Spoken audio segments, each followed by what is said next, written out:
Inti ade we ya esi wo Ghana ndei. Senka John Mahama the sister nanka esi aka say nanka mo bekasa. Because kwasiebi mistake, deliberate mistake said the Jamen Samoye no, the Akufo-Addo moye no.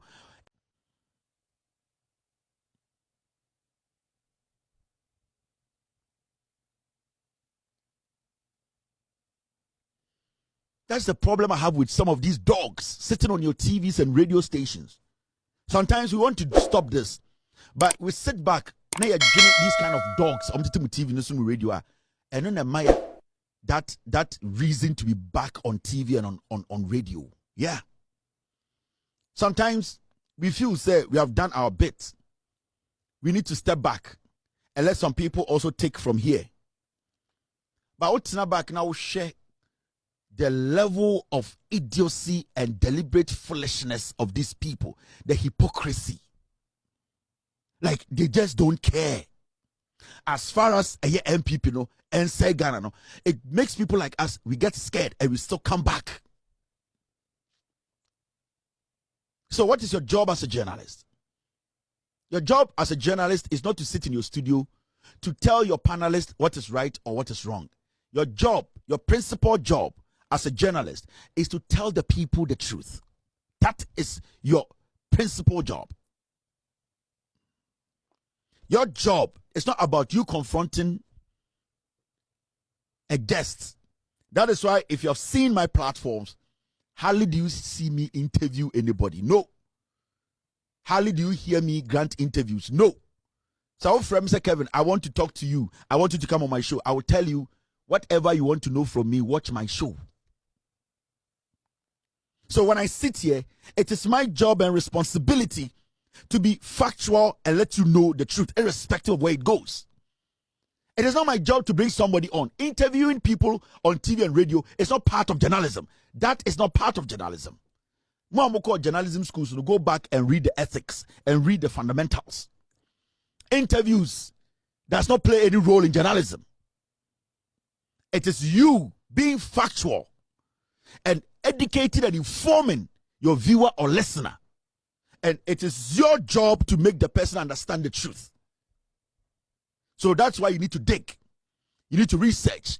You need to come up with references. You need to let them know, I am saying this based on this. I got this information from here. This date, this happened. That is your core job. Your job is not to interview. Your job is to educate, inform. But what do we see in Ghana? Our journalism is about interviews. Our journalism is about questioning a politician, questioning a communicator, making the communicator look like they are mad. They don't know what they are saying. I am the journalist here. What is your job? Majority of these journalists in Ghana, when you take the interview part out of their job or their segment, they cannot talk about anything. 99% of journalists in Ghana, when you take phone calls out, when you take hello, where you are, when you take, this is my panelist from NPP, this is my panelist from NDC. Uyi sa component in free show more. They are dogs. They cannot do anything because they don't know what they are coming to tell you. They don't know how to research. They don't know how to educate. They don't know how to inform. They have no idea about what they are doing. And a crow will say, these dogs are the problem. That is why sometimes we want to quit this. Sometimes we want to tell ourselves we have done enough. We want some people to take over. We want some people to also continue. We want to give other people opportunities. But when you sit back, you ask yourself, no, you panic. Because the little space you give, these dogs, they start to misinform. Slowly, they tilt the democracy.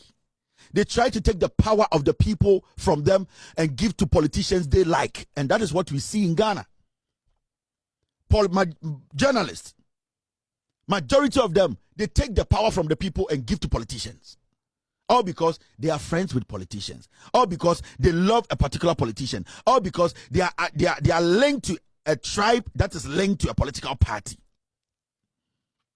Instead of them to give the power, the information, make the people more stronger and more knowledgeable. Because you see, when you give the people the power to know what is hidden, they become more powerful than the government. And when the people become powerful, the government is scared of the people, so the government is forced to do what the people want. And in Tina Osi Asante region, I had the NPP for some base and Babontini. No. Asante region Babontini Betuaba, but they voted wisely.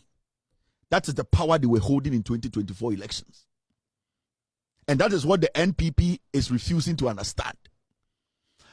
The Ghana Mapra will say it's all green, only 2 or 3 places air blue. No, it is because majority of the people on our constituency don't put power, no, and that power was the knowledge to know the truth. So the more the people have the knowledge about their situation and where their problems are coming from, they become powerful. That is when they select people and tell them, I can change you when you mess up. So when you're a journalist and all your job is to interview, bring somebody to a studio and interview them. I don't interview party foot soldiers or party communicators for so many reasons, because with all due respect, they're like robots. Somebody from NPP will tell you what NPP wants you to hear. And somebody from the NDC will tell you what the NDC wants you to hear. But now, when I do my own research and go look for my own story and fact check and tell you, those people are not relevant to me. You are the relevant person to me. So why are we not doing more of research-based journalism in Ghana and holding people accountable than we all thinking that we can let some people feel they don't deserve to speak their mind? It is a interview now. Omanhene was acting as if on Ghana. But he is supposed to have the forehand or that information. Do you remember? Do you know the report from EC from 2020 after the NDC petition here? Omanhene was supposed to read the report. And then after he reads the report, tell the communicator, said, this is what happened in 2020. And as a journalist, I am marveled. I'm shocked. Because these are the same principles we are supposed to apply. That is your job. You are not being biased. You are stating facts. So if you're a journalist on TV and you read the response from the EC to the NDC and you stick to the EC's own comment, point 13, that when coalition is done and then the declaration is made, nobody can do another recollation unless court orders. Now the question is, why are you as a journalist? I don't know how. It is not up to a pundit to say, oh, panelists, to come and tell you this. You have to refer them to that and be like, we need to stick to the rules. So you, the journalist, have to tell people listening to you that these are facts. And as a Ghanaian who also voted and a taxpayer, you believe that we have to have principles. And that if we say yes, our yes should be our yes. So then the person listening to you will know that you are doing a diligent job. Now, when somebody is frustrated because the law is not being applied the same way it was applied in 2020, you tell the person that they're emotional. You are mad. That is my problem.